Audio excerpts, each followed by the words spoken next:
शीर्षक गुनाह की मखमल। भाग एक। सोने का पिंजरा। शहर के सबसे बड़े बिजनेसमैन आदित्य खन्ना की पत्नी नताशा की खूबसूरती के चर्चे पूरे शहर में थे। आदित्य एक सेल्फ मेड करोड़पति था, जिसकी दिनचर्या फाइलों और मीटिंग्स के इर्द गिर्द घूमती थी। उनके पास एक आलीशान बंगला था, प्राइवेट जेट था और नौकरों की फौज थी। लेकिन नताशा के पास एक चीज नहीं थी, वक्त और एहसास। नताशा का दिन शॉपिंग और पार्टियों में बीतता, पर रातें अक्सर तन्हा होती। आदित्य अक्सर देर रात घर लौटता और थकावट के कारण सो जाता। नताशा के अंदर एक आग थी, एक ऐसी प्यास जिसे आदित्य का पैसा नहीं बुझा पा रहा था। भाग दो। अजनबी की दस्तक। एक दिन आदित्य ने अपने बगीचे और घर के इंटीरियर के लिए एक नए आर्टिस्ट को बुलाया, जिसका नाम था आर्यन। आर्यन एक साधारण सा दिखने वाला लेकिन बेहद प्रभावशाली व्यक्तित्व का युवक था। वो सांवला था, उसकी आंखें गहरी थीं और उसकी आवाज में एक अजीब सी खनक थी। आर्यन जब घर की दीवारों पर पेंटिंग बनाता तो नताशा घंटों उसे देखती रहती। धीरे धीरे उनके बीच बातें शुरू हुईं। आर्यन नताशा को वो अटेंशन देने लगा जिसके लिए वो तरस रही थी।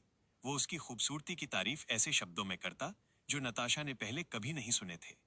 भाग तीन। पहली गलती और गहराता जुनून।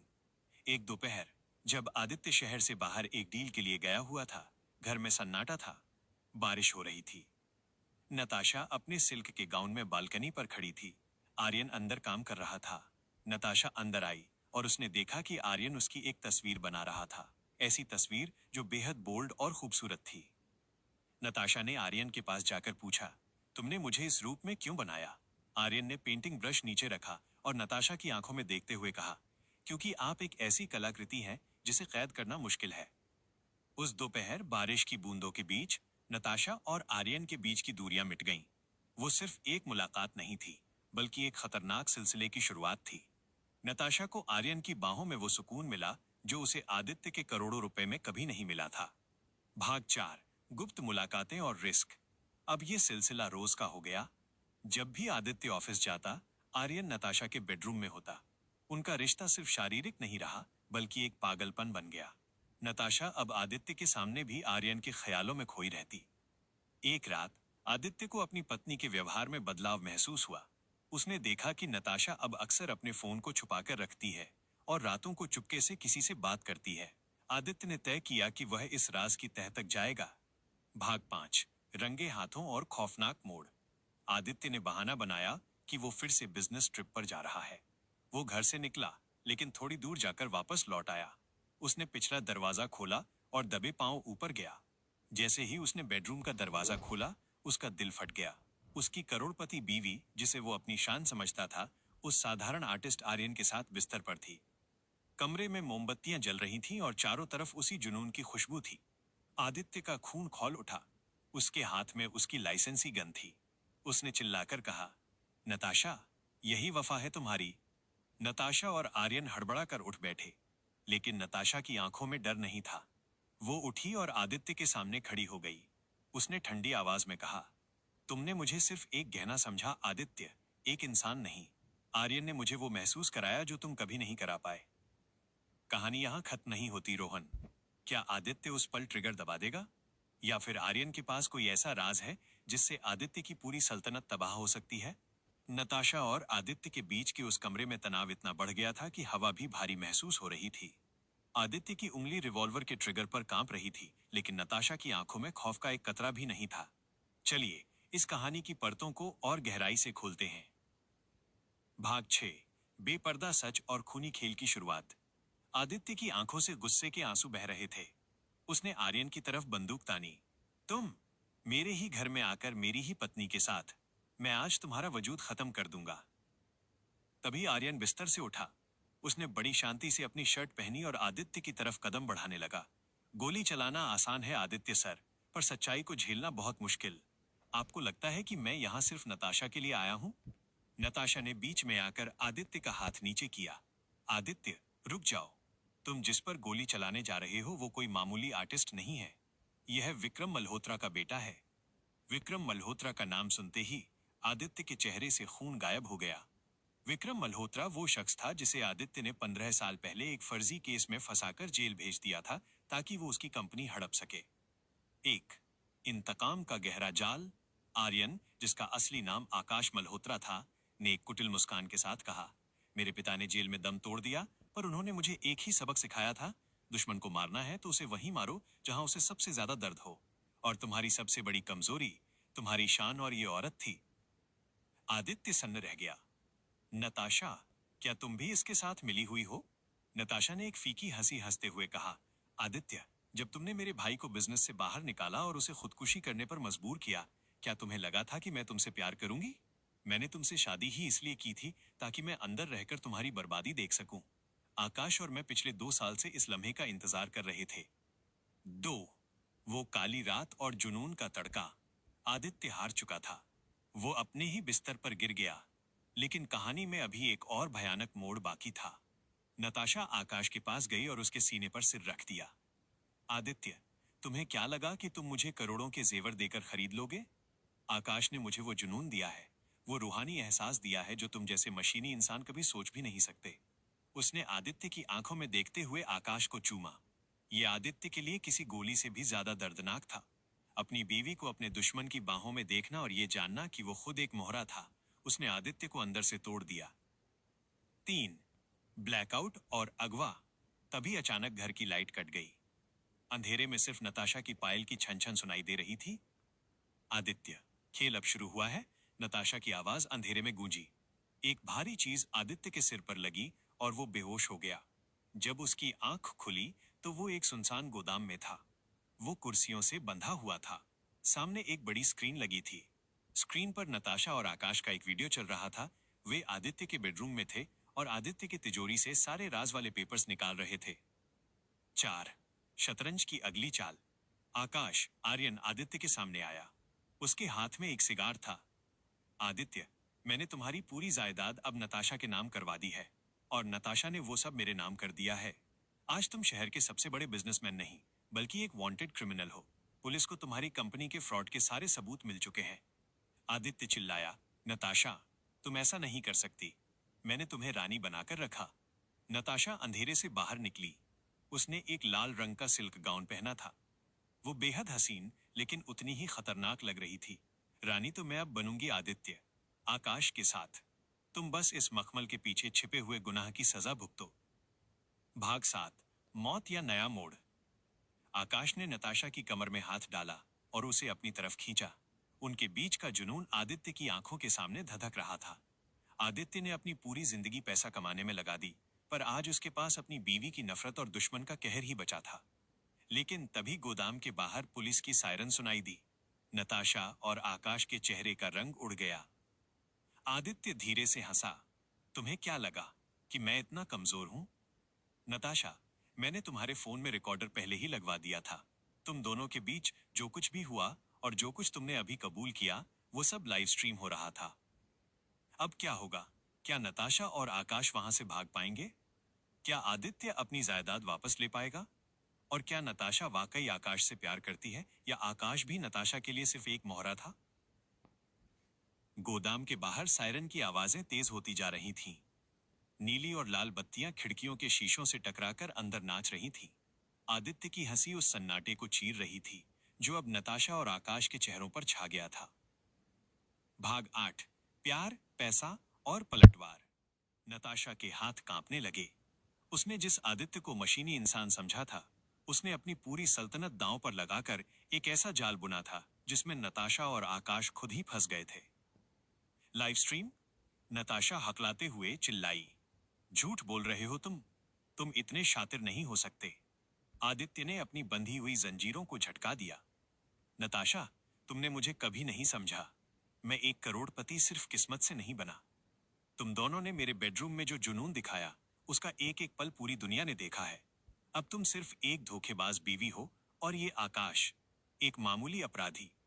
एक, आकाश का असली रूप। जैसे ही पुलिस के जूते की आवाजें दरवाजे के पास आईं, आकाश आर्यन ने नताशा को खुद से दूर धक्का दे दिया। उसके चेहरे से वो आशिकी वाला नकाब उतर चुका था। आकाश, तुम ये क्या कर रहे हो? नताशा जमीन पर गिरते हुए चिल्लाई। आकाश ने नताशा की तरफ नफरत से देखा। नताशा, तुम्हें वाकई लगा कि मैं तुमसे प्यार करता हूं? मुझे सिर्फ आदित्य की फाइलें और उसकी दौलत चाहिए थी। तुम तो बस एक जरिया थी उस घर के अंदर घुसने का। उसने अपनी जेब से एक पासपोर्ट निकाला, वो नताशा का नहीं, बल्कि किसी और औरत का था। मैं यहाँ से अकेले जाने वाला था, पर तुम्हारी बेवकूफी ने सब बर्बाद कर दिया। 2 खूनी मुठभेड़। तभी दरवाजा टूट गया। पुलिस की टीम अंदर दाखिल हुई, लेकिन आकाश हार मानने वालों में से नहीं था। उसने अपनी जैकेट से एक छोटा बम निकाला और उसे पुलिस की तरफ फेंक दिया। धमाका। पूरे गोदाम में धुआं ही धुआं हो गया। नताशा चिल्ला रही थी, आकाश, मुझे बचाओ। पर आकाश धुएं का फायदा उठाकर पीछे के दरवाजे की तरफ भाग गया। उसने एक पल के लिए भी पीछे मुड़कर नहीं देखा। नताशा वहीं फर्श पर पड़ी रह गई। उसकी सिल्क की ड्रेस अब धूल और मलबे से सनी हुई थी। उसका वो जुनून और नया जीवन एक झटके में कांच की तरह टूट गया था। 3 सन्नाटा और समझौता। पुलिस ने आदित्य की जंजीरें खोली। आदित्य उठा और धूल झाड़ते हुए नताशा के पास पहुंचा। उसने नताशा का चेहरा ऊपर उठाया। उसकी आंखों में अब गुस्सा नहीं, बल्कि एक ठंडी नफरत थी। पुलिस तुम्हें ले जा रही है नताशा। तुम्हारे भाई की खुदकुशी का सच भी अब अदालत में आएगा। तुमने सोचा था कि तुम मुझे बर्बाद कर दोगी? मैंने आज ही अपनी सारी संपत्ति एक चैरिटी ट्रस्ट के नाम कर दी है। अब न वो संपत्ति तुम्हारी है, न आकाश की। नताशा फूट फूट कर रोने लगी। आदित्य, मुझे माफ कर दो। उसने मुझे बहकाया था। आदित्य मुड़ा और बिना पीछे देखे बोला, बहकाया उसने था, पर बिस्तर तुमने चुना था नताशा। भाग 9 इंतकाम की नई चिंगारी। नताशा को जेल ले जाया गया। आदित्य फिर से अपनी फाइलों और मीटिंग्स की दुनिया में लौट आया, पर उसका घर अब पहले से कहीं ज्यादा सूना था। लेकिन कहानी यहाँ खत्म नहीं होती। 6 महीने बाद आदित्य को विदेश से एक पार्सल मिला। उसमें एक तस्वीर थी। आकाश आर्यन किसी समंदर किनारे एक आलीशान रिसोर्ट में बैठा था, और उसके साथ एक लड़की थी जिसका चेहरा तस्वीर में नहीं दिख रहा था। तस्वीर के पीछे लिखा था, आदित्य, तुमने मेरी चाल तो काट दी, पर मेरा वजूद नहीं मिटा पाए। नताशा तो बस एक शुरुआत थी। तुम्हारी जिंदगी में अब जो नई औरत आएगी, जरा उसकी वफा की जांच कर लेना। आदित्य का माथा ठनका। उसने तुरंत अपनी नई सेक्रेटरी तारा को बुलाया, जो पिछले 2 महीनों से उसके साथ काम कर रही थी। तारा कमरे में आई। उसकी आंखों में वही चमक थी जो कभी नताशा की आंखों में हुआ करती थी। क्या तारा, आकाश की कोई नई चाल है, या फिर आदित्य ने खुद को बचाने के लिए कोई और ही गेम प्लान तैयार कर रखा है? रोहन, ये कहानी अब एक ऐसे जासूसी खेल, स्पाई गेम में बदल रही है जहां रोमांस के पीछे सिर्फ जहर छुपा है। क्या आप चाहते हैं कि मैं इसका अगला और भी लंबा पार्ट लिखूं, जिसमें तारा का राज खुले? भाग 10 नई परछाई, पुराना जख्म। बैकग्राउंड म्यूजिक, धीमी रहस्यमयी धुन। नरेटर तारांकन। नताशा और आकाश का खेल खत्म हो चुका था, लेकिन आदित्य खन्ना की जिंदगी में एक खालीपन रह गया था। दौलत अब सिर्फ एक बोझ थी और प्यार एक कड़वी याद। लेकिन होनी को कुछ और ही मंजूर था। नियति ने एक नई परछाई भेजी थी। तारा, क्या ये एक नई शुरुआत थी, या किसी पुराने जख्म पर नमक छिड़कने का एक और तरीका? एक तारा की दस्तक, एक खूबसूरत एनिग्मा। आदित्य की नई सेक्रेटरी तारा उसकी जिंदगी में एक ताजी हवा के झोंके की तरह आई थी। वो शांत थी, कुशल थी, और उसकी आंखों में एक ऐसी गहराई थी जो आदित्य को अपनी ओर खींचती थी। तारा की मुस्कान में एक मासूमियत थी, पर उसके पीछे एक रहस्य भी छिपा था। धीमा रोमांटिक म्यूजिक शुरू होता है, जिसमें थोड़ा सस्पेंस हो। आदित्य ने तारा को कभी उस नजर से नहीं देखा था, लेकिन जब से आकाश का वो मैसेज आया था, आदित्य हर नई चीज को शक की निगाह से देखता था। उसने तारा के बैकग्राउंड की पूरी जांच करवाई थी। उसकी फैमिली, उसका गांव, उसकी पुरानी जॉब्स, सब कुछ बेदाग था। एक शाम आदित्य ऑफिस में देर तक काम कर रहा था। तारा उसके साथ थी। बाहर तेज बारिश हो रही थी। तारा धीरे से, सर, आप बहुत थके हुए लग रहे हैं। मैंने आपके लिए कॉफी बनाई है। आदित्य फाइल से नजर हटाकर, धन्यवाद तारा। तुम भी इतनी देर तक क्यों रुकी हो? तुम जा सकती हो। तारा, नहीं सर, मुझे अच्छा नहीं लगता कि आप अकेले काम करें। वैसे भी बारिश बहुत तेज है। तारा ने कॉफी का कप आदित्य की मेज पर रखा। उनकी उंगलियां गलती से छू गईं। एक हल्की सी सिहरन दोनों को महसूस हुई। आदित्य ने उसकी आंखों में देखा। उसकी आंखों में कोई चालाकी नहीं थी, बस एक अजीब सी मासूमियत थी। म्यूजिक थोड़ा तेज होता है, फिर शांत हो जाता है। 2 अजनबी शहर, अनजान दोस्ती। कुछ हफ्तों बाद आदित्य को एक इंटरनेशनल बिजनेस कॉन्फ्रेंस के लिए बाली जाना पड़ा। तारा भी उसके साथ गई। बाली के खूबसूरत समुद्र तटों पर आदित्य को लगा जैसे वो अपनी सारी परेशानियां भूल गया है। एक शाम वे कॉन्फ्रेंस से वापस लौट रहे थे। तारा ने आदित्य को एक लोकल मार्केट में रुकने के लिए कहा। तारा, सर, क्या हम थोड़ी देर इस मार्केट में रुक सकते हैं? मुझे कुछ लोकल आर्ट पसंद है। आदित्य मुस्कुराते हुए, जरूर तारा। वे साथ साथ मार्केट में घूम रहे थे। तारा ने एक छोटी सी दुकान से एक लकड़ी का हाथी खरीदा।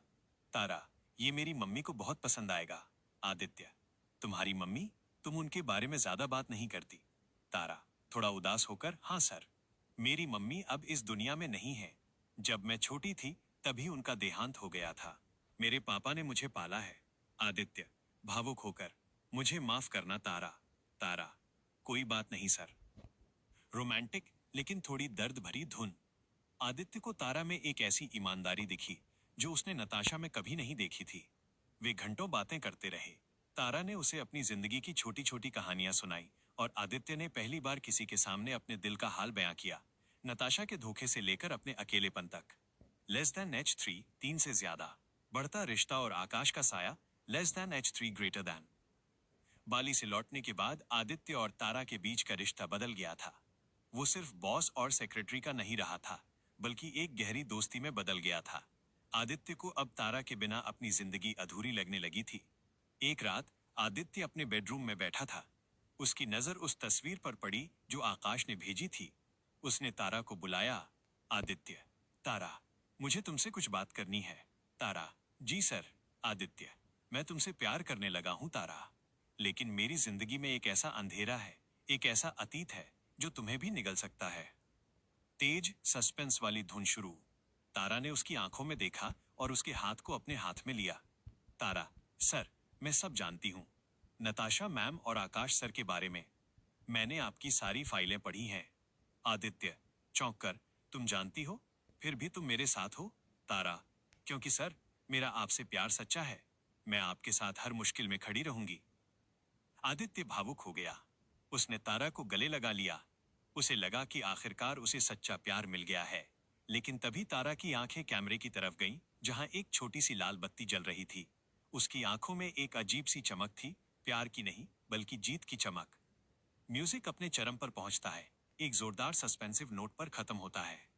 नरेटर, तारांकन, क्या तारा का प्यार सच्चा था, या वो भी आकाश के उस खूनी खेल का हिस्सा थी?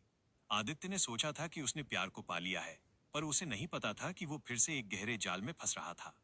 ये तो बस शुरुआत थी, एक ऐसे खेल की जहां शय और मात का फैसला अभी होना बाकी था। रोहन, ये पॉकेट एफएम स्टाइल का पहला बड़ा में कहां है? क्या आदित्य फिर से धोखे का शिकार होगा? तुम्हें ये कैसा लगा? क्या तुम चाहते हो कि मैं अगले पार्ट में तारा का असली प्लान रिवील करूं और भाग 11, मुखौटों की होली। बैकग्राउंड म्यूजिक, भारी धड़कन जैसा sound, thumping heart beat. Aditya के गले लगकर तारा ने अपनी आंखें बंद कर ली थीं, लेकिन उसके दिमाग में एक बहुत पुरानी फिल्म चल रही थी। आदित्य जिसे जीत समझ रहा था, वो दरअसल उसकी बर्बादी की पहली सीढ़ी थी। एक, वो काली रात का सच। तारा ने जब आदित्य से कहा था कि वो उसकी फाइलें पढ़ चुकी है, तो वो सच कह रही थी। लेकिन उसने एक फाइल नहीं पढ़ी थी, उसने उस फाइल को जिया था। 15 साल पहले जिस विक्रम मल्होत्रा, आकाश के पिता को आदित्य ने जेल भेजा था, विक्रम की मौत के बाद उसका परिवार सड़क पर आ गया था। आकाश तो बड़ा था, उसने इंतकाम का रास्ता चुना। लेकिन विक्रम की एक छोटी बेटी भी थी, जिसका नाम था तन्वी। नरेटर का गंभीर स्वर, तारांकन, तन्वी, जिसे आज दुनिया तारा के नाम से जानती है। आकाश ने नताशा को मोहरा बनाया, पर तारा ने खुद को आदित्य की जिंदगी का हिस्सा बना लिया। एक भाई ने बाहर से वार किया तो बहन ने घर के अंदर सेंध लगाई। 2, आधी रात का सन्नाटा और एक सीक्रेट कॉल। आदित्य के सोने के बाद तारा चुपके से बिस्तर से उठी। उसने अपने कान में एक छोटा सा वायरलेस ईयरफोन लगाया। तारा फुसफुसाते हुए, भाई, जाल बिछ चुका है। वह पूरी तरह मुझ पर भरोसा करता है। उसे लगता है कि उसे उसका सच्चा प्यार मिल गया। आकाश की आवाज, बहुत अच्छे तन्वी, अब बस आखिरी वार बाकी है। कल सुबह जब वो वसीयत विल पर साइन करेगा तो खन्ना खानदान का नामो निशान मिट जाएगा। लेकिन याद रखना, उसे शक नहीं होना चाहिए। तारा, उसकी चिंता मत करो भाई, उसने नताशा का धोखा देखा है, पर वो एक टूटे हुए दिल की नफरत नहीं देख पाएगा। 3, वसीयत का खेल और अचानक धमाका। अगली सुबह आदित्य ने एक वकील को बुलाया।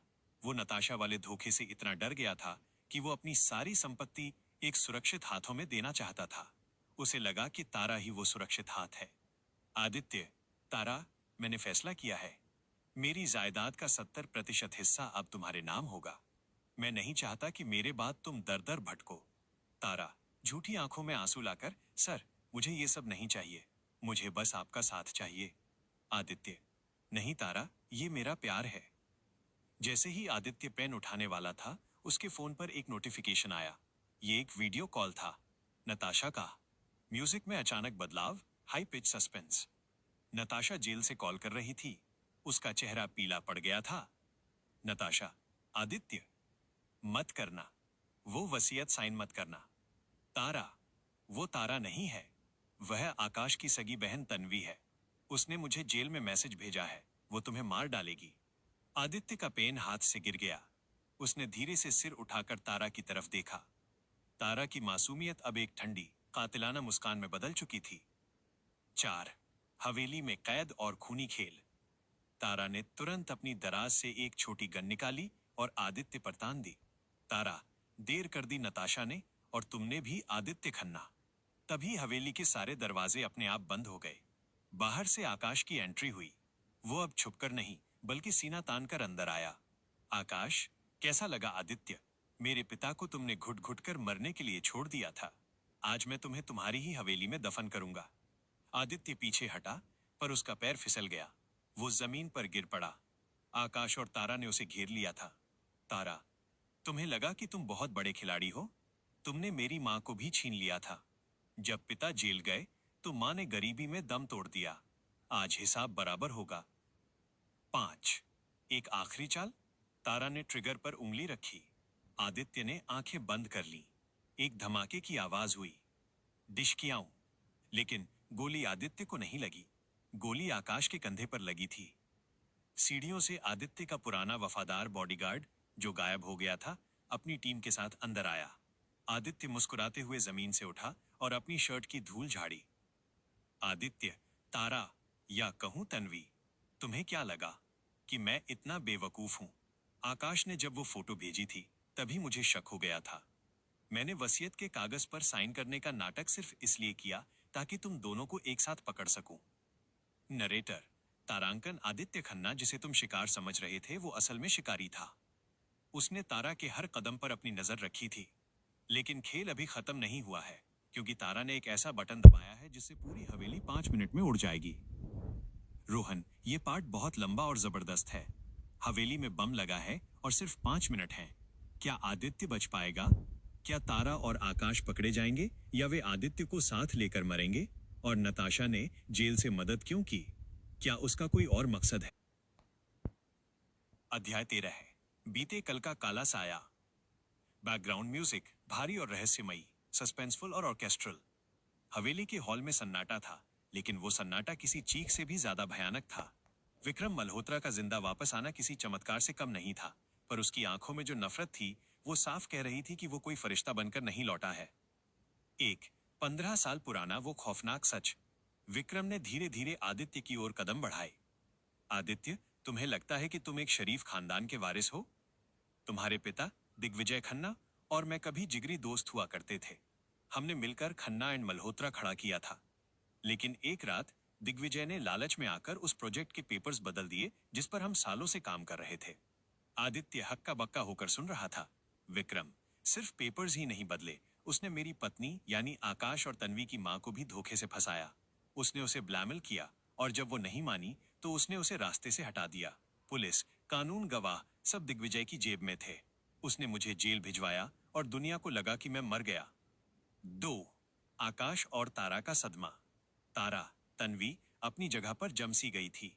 उसने आज तक सिर्फ इतना सुना था कि आदित्य ने उनके पिता को फंसाया, पर अपनी मां की मौत का असली सच उसने आज पहली बार सुना। तारा, कांपती आवाज में, पापा, मां, मां को आदित्य के पिता ने मारा था? आपने हमें ये पहले क्यों नहीं बताया? विक्रम, क्योंकि मैं चाहता था कि तुम्हारी नफरत ताजा रहे। अगर मैं सच बता देता तो शायद तुम जज्बाती हो जाती। मुझे सिर्फ इंतकाम चाहिए था। 3 हवेली के नीचे का तहखाना। तभी विक्रम ने अपने वफादार, जो पहले आदित्य का बॉडीगार्ड था, को इशारा किया। उसने दीवार पर लगा एक गुप्त लीवर खींचा। अचानक फर्श का एक हिस्सा नीचे खिसकने लगा और एक सीढ़ी सामने आई। विक्रम, आदित्य, तुम्हारे पिता ने न केवल मेरी जिंदगी तबाह की, बल्कि उन्होंने यहाँ इस हवेली के नीचे एक ऐसी चीज छुपाई है जिसकी कीमत तुम्हारी सोच से भी बाहर है। वो चीज मुझे चाहिए और उसका कोड सिर्फ तुम्हारे फिंगरप्रिंट और आंखों की पुतली रेटिना से खुल सकता है। 4. नताशा की वापसी का संकेत। उधर शहर की सेंट्रल जेल में एक हलचल हुई। नताशा को एक गुप्त सूचना मिली थी। उसे पता चल गया था कि विक्रम मल्होत्रा वापस आ गया है। नताशा जेल की सलाखों को पकड़कर मुस्कुराई। नताशा, मन ही मन, विक्रम, तुम आ गए। अब असली खेल शुरू होगा। तुम्हें क्या लगता है कि तुम अकेले ही बाजी जीत जाओगे? तुमने मुझे मोहरा बनाया, अब मैं तुम्हें अपनी बिसात पर नचाऊंगी। जेल का एक गार्ड नताशा के पास आया और धीरे से बोला, मैम, आपका काम हो गया है। आज रात 12 बजे गेट नंबर 4 खुला रहेगा। 5. एक नई शुरुआत या अंत। विक्रम आदित्य को खींचते हुए उस अंधेरे तहखाने की ओर ले जाने लगा।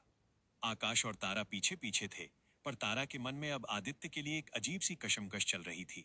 क्या वो उस इंसान से नफरत करे जिसके पिता ने उसकी मां को मारा, या उस इंसान पर तरस खाए जो खुद अपने ही पिता के पापों का बोझ उठा रहा है? जैसे ही वे तहखाने के दरवाजे पर पहुंचे, वहां एक अलार्म बज उठा। पूरे शहर की पुलिस और कुछ नकाबपोश लोग हवेली की ओर बढ़ने लगे। नरेटर, तारांकन तहखाने में ऐसा क्या छुपा है जिसे दिग्विजय खन्ना ने दुनिया से छुपाए रखा? नताशा जेल से भागकर किसका साथ देगी, आदित्य का या विक्रम का? और क्या तारा अपने भाई और पिता के खिलाफ जाकर आदित्य को बचाएगी? अध्याय 14, तहखाने का शापित राज। बैकग्राउंड म्यूजिक, भारी कदमों की गूंज और जंजीरों के खिसकने की आवाज। अंधेरा इतना घना था कि मशाल की रोशनी भी उसमें समा रही थी। विक्रम मल्होत्रा ने आदित्य की गर्दन को मजबूती से पकड़ रखा था। सीढ़ियां नीचे की ओर जाती ही जा रही थी। हवा में नमी और पुरानी धूल की महक थी। 1. द ब्लैक बॉक्स और वसीयत का असली सच।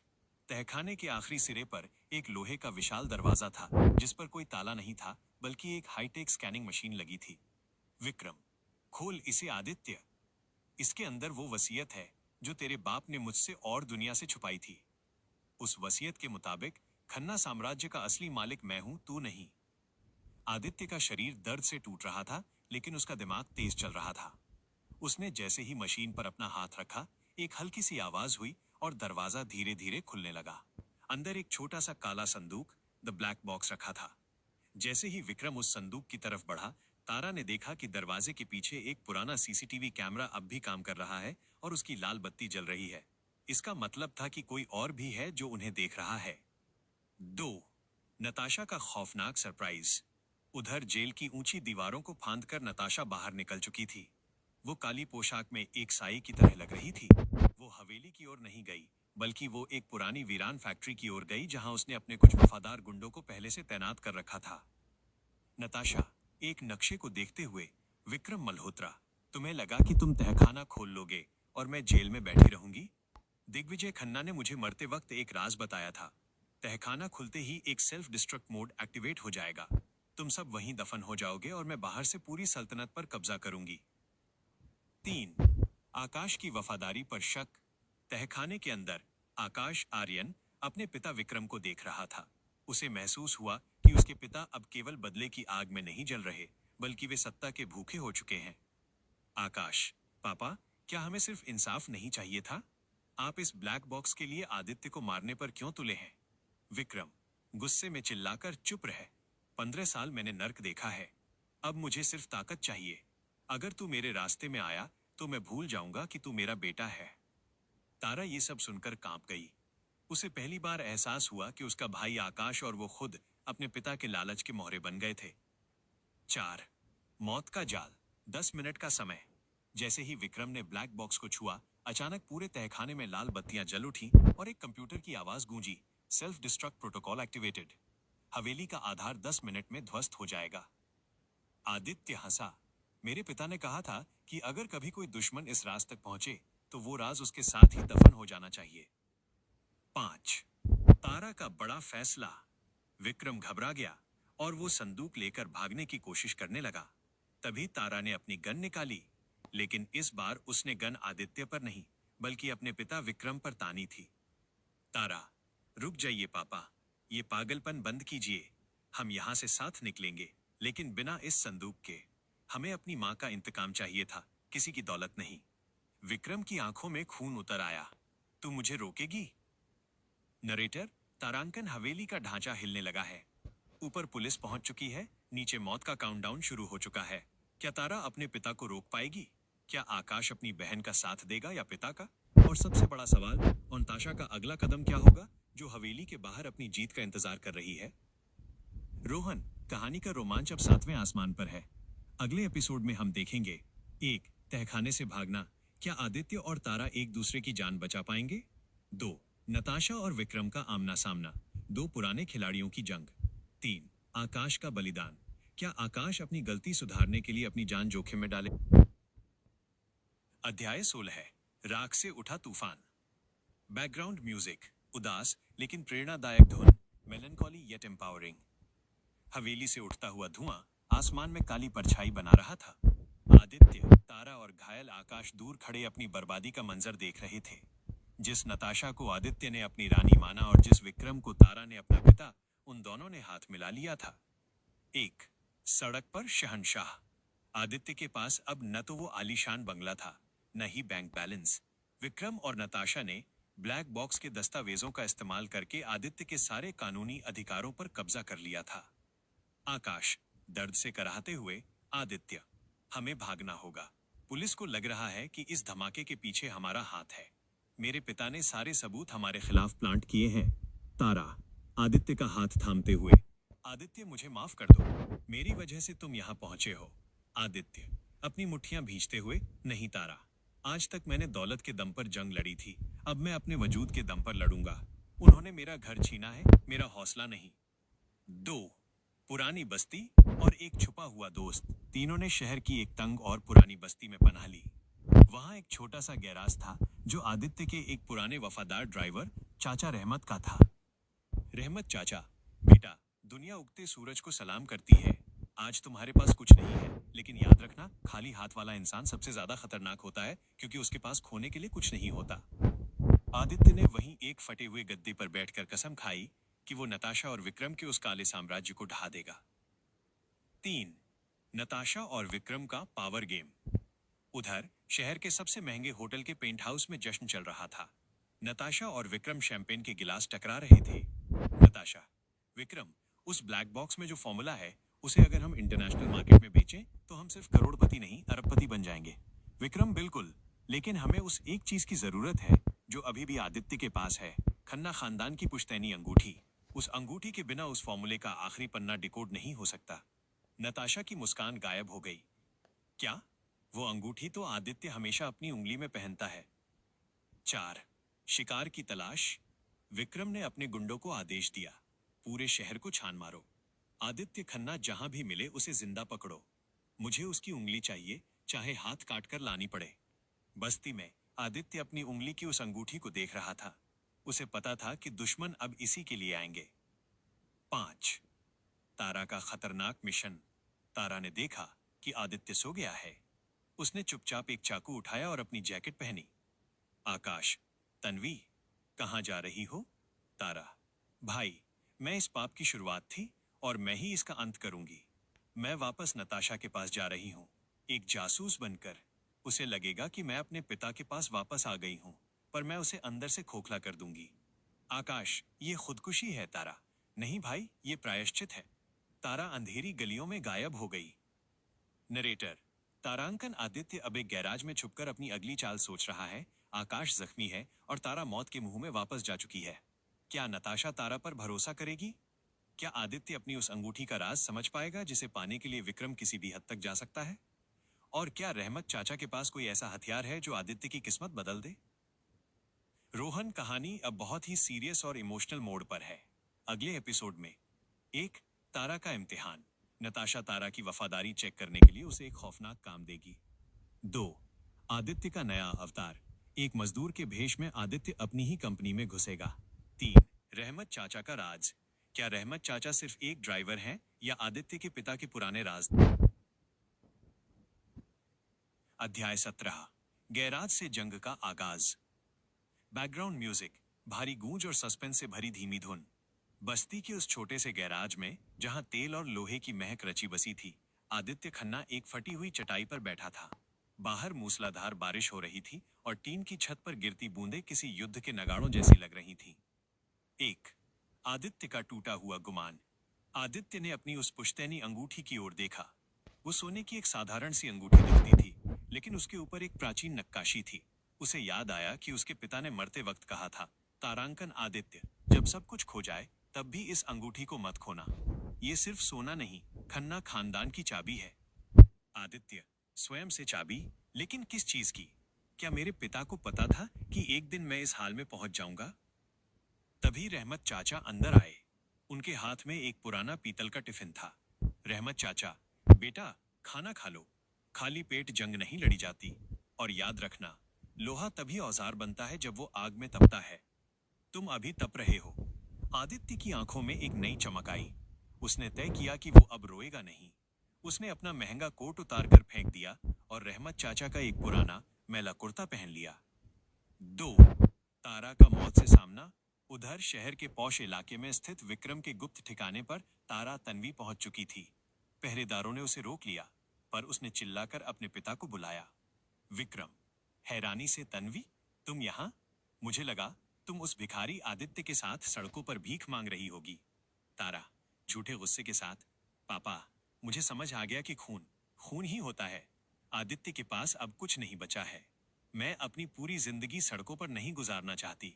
मुझे माफ कर दीजिए, मुझे आपके साथ रहना है। नताशा पीछे से आई, हाथ में वाइन का गिलास लिए। उसने तारा को ऊपर से नीचे तक देखा। नताशा, इतनी जल्दी हृदय परिवर्तन? मुझे तुम पर भरोसा नहीं है। अगर तुम्हें अपनी वफादारी साबित करनी है तो तुम्हें एक काम करना होगा। नताशा ने मेज पर एक छोटा सा इंजेक्शन रखा। नताशा, ये एक स्लो पॉइजन है। इसे लेकर जाओ और चुपचाप उस बस्ती में आदित्य के पानी में मिला दो। अगर वो मर गया तो मैं मान लूंगी कि तुम हमारी हो। तारा का दिल जोरों से धड़कने लगा, पर उसने अपने चेहरे पर कोई भाव नहीं आने दिया। उसने कांपते हाथों से वो इंजेक्शन उठा लिया। 3 आदित्य का नया भेष। सुबह होते ही आदित्य ने अपनी योजना पर काम शुरू किया। उसने अपने चेहरे पर कालिख मली और सिर पर एक गंदा सा साफा बांध लिया। वो अब आदित्य खन्ना नहीं, बल्कि एक दिहाड़ी मजदूर आदि लग रहा था। वो अपनी ही कंपनी खन्ना इंडस्ट्रीज के गेट पर पहुंचा। वहां अब बड़े बड़े बैनर लगे थे, जिन पर विक्रम और नताशा की तस्वीरें थीं। गार्ड, है, पीछे हट। यहां मजदूरों की जरूरत नहीं है। आदित्य साहब, बहुत दूर से आया हूं। कुछ भी काम दे दो, झाड़ू पोछा ही कर लूंगा। गार्ड ने उसे अंदर जाने की इजाजत दे दी। आदित्य जैसे ही अपने पुराने केबिन के पास से गुजरा, उसने देखा कि नताशा उसकी कुर्सी पर बैठकर हंस रही थी। उसके पास वही ब्लैक बॉक्स खुला रखा था। 4 अंगूठी का राज खुलता है। केबिन के अंदर विक्रम उस बॉक्स के साथ जद्दोजहद कर रहा था। विक्रम, नताशा, इस बॉक्स के अंदर एक और छोटा सा खांचा स्लॉट है। यह अंगूठी के आकार का है। जब तक वो अंगूठी इसमें नहीं लगेगी, फॉर्मूले का दूसरा हिस्सा अनलॉक नहीं होगा। बाहर गलियारे में झाड़ू लगा रहे आदित्य ने यह सब सुन लिया। उसे अब समझ आया कि वो अंगूठी कितनी कीमती थी। वो सिर्फ एक जेवर नहीं, बल्कि उस घातक फॉर्मूले का एक्टिवेशन कोड थी। 5 रात का खौफनाक मोड़। रात को जब आदित्य गैराज लौटा तो तारा वहां उसका इंतजार कर रही थी। आकाश अभी भी सो रहा था। तारा, आदित्य, तुम्हें यहां से भागना होगा। नताशा ने मुझे तुम्हें मारने के लिए भेजा है। तारा ने वो इंजेक्शन दिखाया। आदित्य, तो तुम मुझे मार क्यों नहीं देती? तारा, क्योंकि मैं तुमसे प्यार करती हूं आदित्य, और मुझे पता है कि मेरे पिता और नताशा जो कर रहे हैं वो विनाशकारी है। आदित्य ने तारा का हाथ पकड़ा। तारा, हमें इस अंगूठी का इस्तेमाल करना होगा, लेकिन नताशा को खत्म करने के लिए नहीं, बल्कि उस फॉर्मूले को दुनिया की नजरों से हमेशा के लिए मिटाने के लिए। तभी अचानक गैराज के बाहर गाड़ियां रुकी। तेज रोशनी अंदर आई। विक्रम की आवाज, तन्वी, बाहर आओ। मुझे पता है तुम अंदर हो। और आदित्य, अपनी उंगली काटकर बाहर फेंक दो, वरना मैं पूरा गैराज जला दूंगा। नरेटर, तारांकन आदित्य और तारा चारों तरफ से घिर चुके हैं। क्या तारा अपने पिता के खिलाफ गोली चलाएगी? क्या आदित्य अपनी जान बचाने के लिए अंगूठी सौंप देगा? और रहमत चाचा, जो अंधेरे में खड़े सब देख रहे हैं, उनके पास कौन सा राज छुपा है जो खन्ना खानदान की किस्मत बदल सकता है? 19 धधकती दीवारें और वफा का इम्तिहान। बैकग्राउंड म्यूजिक, आग की लपटों की आवाज और तेज वायलिन की धुन। गैराज के चारों ओर आग का घेरा छोटा होता जा रहा था। टीन की छत गर्मी से लाल हो रही थी और अंदर काला धुआं भर गया था। तारा अपने जख्मी बाजू को पकड़े हुए जमीन पर लेटी कराह रही थी। आदित्य, जो अब तक एक शहंशाह की तरह जिया था, आज एक मजदूर के फटे हुए कुर्ते में मौत के सामने खड़ा था। एक, आदित्य का आत्मसमर्पण, द सरेंडर। आदित्य ने जैसे ही जलते हुए गैराज से बाहर कदम रखा, बाहर की ठंडी हवा और तेज रोशनी ने उसकी आंखों को चुंधिया दिया। सामने विक्रम मल्होत्रा अपनी रिवॉल्वर ताने खड़ा था और उसके बगल में नताशा अपने चेहरे पर एक जहरीली मुस्कान लिए खड़ी थी। आदित्य, तेज आवाज में, विक्रम, मैं बाहर आ गया हूं। ये लो अंगूठी। आदित्य ने अपना हाथ आगे बढ़ाया। सोने की वो अंगूठी आग की रोशनी में चमक रही थी। विक्रम, धीरे, बहुत धीरे, इसे नीचे फेंको और घुटनों के बल बैठ जाओ। नताशा अपनी ऊंची हील्स की आवाज के साथ आदित्य के करीब आई। उसने झुककर आदित्य के चेहरे को देखा। आदित्य खन्ना, कभी सोचा था कि तुम मेरे कदमों में इस हाल में गिरोगे? तुम्हारी अकड़, तुम्हारा पैसा, सब अब मेरा है। 2, रहमत चाचा की खामोश हरकत। अंदर जलते हुए गैराज में रहमत चाचा ने वो चाबी ले ली थी जो तारा ने उन्हें दी थी। धुआं इतना ज्यादा था कि कुछ दिखाई नहीं दे रहा था। रहमत चाचा ने फर्श पर पड़ी एक भारी लोहे की मशीन, लेद मशीन को पूरी ताकत से खिसकाया। उसके नीचे एक छोटा सा लकड़ी का ढक्कन था। चाहे उम्र कितनी भी हो गई हो, रहमत चाचा के हाथों में आज भी वही फुर्ती थी जो सालों पहले आर्मी इंटेलिजेंस में हुआ करती थी। रहमत चाचा, फुसफुसाते हुए, आदित्य के पिता ने मुझसे कहा था कि एक दिन ये दिन आएगा। रहमत, अपनी जान दे देना पर ये राज मत देना। उन्होंने वो चाबी खांचे में डाली। कड़क एक आवाज हुई और फर्श के नीचे से एक छोटा सा लोहे का बॉक्स बाहर निकला। ये ब्लैक बॉक्स नहीं था, बल्कि उसका डिटोनेटर था। 3, तारा और आकाश की जंग। तारा ने रेंगते हुए आकाश के पास पहुंचने की कोशिश की। आकाश धुएं की वजह से बेहोश हो रहा था। तारा, भाई, उठो, हमें बाहर निकलना होगा। आदित्य बाहर अकेला है। तारा ने हिम्मत जुटाई और अपनी चोट को भूलकर आकाश का हाथ अपने कंधे पर रखा। तभी छत का एक जलता हुआ हिस्सा उनके ठीक सामने गिरा। रास्ता बंद हो चुका था। तारा ने चारों तरफ देखा। आग की दीवारें उन्हें निगलने के लिए तैयार थीं। 4, बाहर का सस्पेंस, अंगूठी का खेल। विक्रम ने जैसे ही झुककर अंगूठी उठानी चाही, आदित्य ने एक गहरी सांस ली और धीरे से कहा, आदित्य, विक्रम, तुमने अंगूठी तो देख ली, पर तुमने ये नहीं देखा कि तुम्हारे पैरों के नीचे क्या है। विक्रम ठिठक गया। उसने नीचे देखा। वो एक पतले से तार पर खड़ा था जो गैराज के अंदर से बाहर की ओर आ रहा था। नताशा, विक्रम, ये तुम्हें बहका रहा है। अंगूठी उठाओ। जैसे ही विक्रम ने अंगूठी की तरफ हाथ बढ़ाया, गैराज के अंदर से रहमत चाचा की आवाज गूंजी, अल्लाहू अकबर। 5, एक बड़ा धमाका और खामोशी। अचानक गैराज के पीछे के हिस्से में एक छोटा सा धमाका हुआ। वो आग का धमाका नहीं था, बल्कि एक स्मोक बम था। पूरे इलाके में सफेद धुआं फैल गया। कुछ भी दिखाई नहीं दे रहा था। विक्रम, फायर, गोलियां चलाओ, कोई बचना नहीं चाहिए। अंधाधुंध फायरिंग शुरू हो गई। गोलियां टीन की दीवारों को चीरती हुई अंदर जा रही थीं। आदित्य ने उसी धुएं का फायदा उठाया और विक्रम की तरफ छलांग लगाई।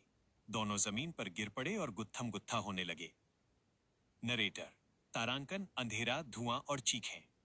गैराज के अंदर तारा और आकाश आग में फंसे हैं। बाहर आदित्य और विक्रम की मौत की जंग चल रही है। रहमत चाचा ने जो संदूक निकाला है, उसमें ऐसा क्या है जो विक्रम की सारी योजना को मिट्टी में मिला सकता है? क्या नताशा इस धुएं का फायदा उठाकर अंगूठी लेकर भाग जाएगी?